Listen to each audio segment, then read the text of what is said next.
What is up, everyone? This is Jay Brandt with PvPincHD. Today we are covering the initial launch impressions on For Honor Season 2 patch 1.07 and the changes which are now, of course, confirmed. The Season 2 launch itself was relatively successful, aside from one major hiccup which did affect a large number of players on the PC version. Specifically, this quote-unquote hiccup introduced an incredibly troublesome bug which brought about a no sound issue for PC players. I don't know about you guys, but for me in For Honor, sound is crucial. I do play primarily on PC, and after trying a few rounds without sound, I quickly realized that I was unable to compete, making my Season Pass investment slightly less than awesome. However, I was able to work with Ubisoft support and attempted to help them troubleshoot the issue, which appears oddly to be a SHA-1 mismatch, as seen in the Uplay launcher log file. Whatever the underlying issue may be, the good news is they are definitely working around the clock to resolve this, and were able to get me on a test server to test out a hotfix patch. The hotfix patch did resolve the issue to about 95%, meaning most of the sounds were restored, but for example, the dodge dash type sound was still missing. Either way, as you may have already heard, they do plan, hopefully soon, to release a public test server, and that will certainly help mitigate major launch issues such as this one. Moving on from that, there are a ton of significant changes and features that came with Season 2 patch 1.07. One of the most significant being, finally, a raider buff. As with all buffs and nerfs, these aren't earth-shattering changes, which, as I've mentioned before, is a good thing. When juggling between buffing and nerfing characters in a competitive PvP game, you gotta take baby steps. The raider is now armed with some more and better stunning tap mix-ups, along with a number of other beneficial damage and stamina-based tweaks. He is now a bit more competitive. He isn't suddenly top tier, but at least he's inching his way up the totem pole. No, not the Lawbringer Long Dong pole to S tier, but a pole nonetheless. No one rides a pole like the Lawbringer.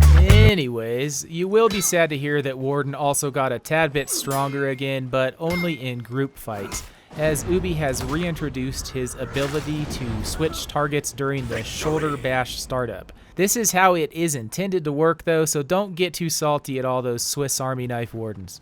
Contrastively, you will be happy to hear that Peacekeeper got a little nerf again, this time to her guard break triple stab thing. The total damage has been reduced from 36 to 32, and the first two bleeds are 8 damage, with the third coming in at 16. This is an interesting change since PKs have to put a little bit more thought into whether or not they will go for that stab kick. The remaining class changes are just minor bug fixes. The most noteworthy is probably that the raider can no longer feint his zone attack when out of guard mode, meaning when he isn't locked onto his opponent. Nobushi and Shigoki also got some similar changes to make their out of guard mode attacks more consistent with the same attacks while in guard mode. For all heroes, they have fixed a few things, many of us probably unaware were exploits to begin with. For example, an attack while out of guard mode will no longer be unparryable. This may help explain why at times you felt like you parried an attack perfectly, yet it failed. Soft feints have also been resolved.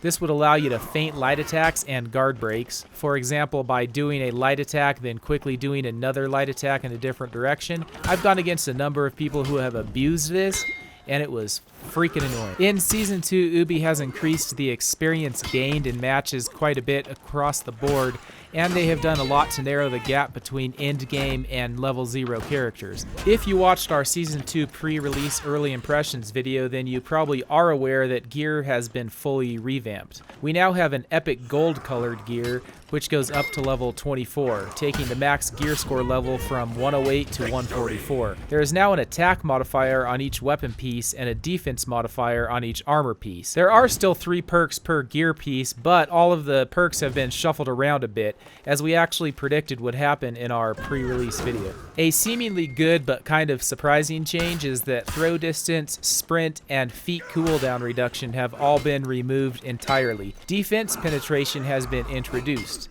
As we mentioned earlier, this is one of those things Ubisoft has done to narrow the gap between endgame and newbie. In relation to that point, Ubi changed gear score progression from linear to algorithmic. meaning your gear score is essentially going to raise faster at lower levels than it does at higher levels. Each gear piece will still have one primary perk, one secondary perk, and the third perk will take a penalty. This is the same as Season 1, and the gear is still, of course, all randomly rolled as you loot it. The difference in Season 2 is that the third perk will take a much more significant penalty. Another change is that some gear will have a neutral balance, meaning each of the 3 perks will be evenly distributed, so you won't have to take a penalty to any stat if that's what you prefer. Steel cost for leveling up lower level gear has also been significantly reduced. The devs are definitely attempting to make this game less painful in 4 vs 4 modes for new players.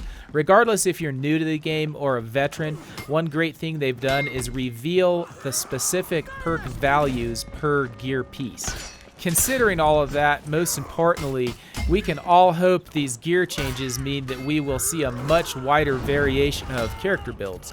That just about does it for this Season 2 patch 1.07 new release impressions. There are of course a ton of additional little details which we could dig into, but these were probably the best high-level talking points. Expect to see more PvPincHD videos soon, which will dive into granular detail covering ideal gear loadouts for different character types. We will also cover the Centurion and Shinobi individually after some advanced techniques, counters, mix-up, bugs, etc. are discovered, opposed to just repeating the in-game how-to guides. As we've been mentioning, we're a new channel still in startup mode. We will have a multicast streaming channel set up sometime in the near distant future, and we'd really appreciate it if you shoot us a like, share, and sub. Thank you for watching, and we hope to see you soon. Oh, and remember to spin to win.